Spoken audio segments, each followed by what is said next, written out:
لوگ گرانے کی کوشش کرتے ہیں مگر برداشت ہی کامیابی کی ضمانت ہے۔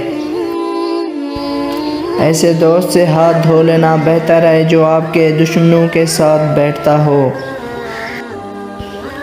ہمیشہ کوشش کریں خوش رہیں، اداس رہنے سے بھی کون سے مسئلے حل ہوتے ہیں۔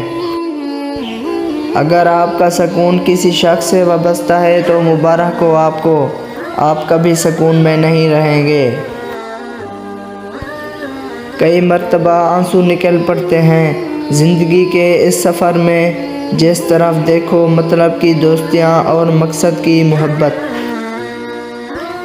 جب بھی غلطی کا احساس ہو تب ہی معافی مانگ لیا کرو، یہ زندگی ہر دفعہ شب برات تک پہنچنے کا موقع نہیں دیتی۔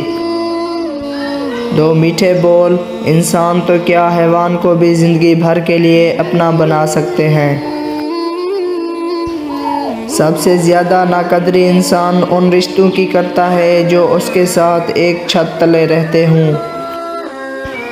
شوہر کا تھوڑا سا احساس کرنا بیوی کے سارے غم ہلکے کر دیتا ہے۔ پیسہ تو صرف جینے کے لیے ہوتا ہے، ہنسنے کے لیے تو یاروں کی ضرورت پڑتی ہے۔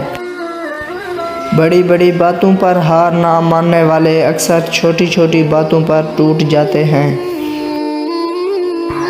کسی کے بارے میں غلط گمان مت کرو کیونکہ آپ اس کی زندگی سے واقف نہیں ہو۔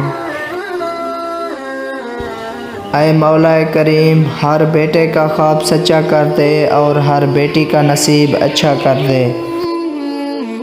نفرت کی چاہے کوئی بھی شکل ہو، اس کی بنیادیں غربت، جہالت اور غصے پر رکھی جاتی ہیں۔ جس کی امید صرف اللہ پاک سے ہوتی ہے وہ اپنی امید کو پا لیتا ہے۔ ہمیشہ یہ دکھاوا کرو کہ آپ ٹھیک ہو، چاہے زندگی کتنی ہی مشکل کیوں نہ ہو۔ رازداری دوسروں کے رحم کرنے سے کہیں زیادہ خوبصورت ہے۔ زندگی کے کٹھن راستے اکثر خوبصورت منزل تک لے جاتے ہیں۔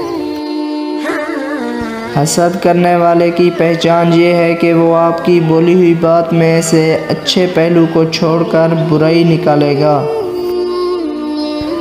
جہاں بھی رہو مخلص ہو کر رہو، کیونکہ آپ نے اللہ کو بھی جواب دینا ہے۔ لوگوں کی مدد کرو، لوگوں کے ساتھ اچھے اخلاق اپناؤ اور جہاں سے ایسے گزرو کہ تمہاری مہکتی ہوئی یادیں باقی رہ جائیں۔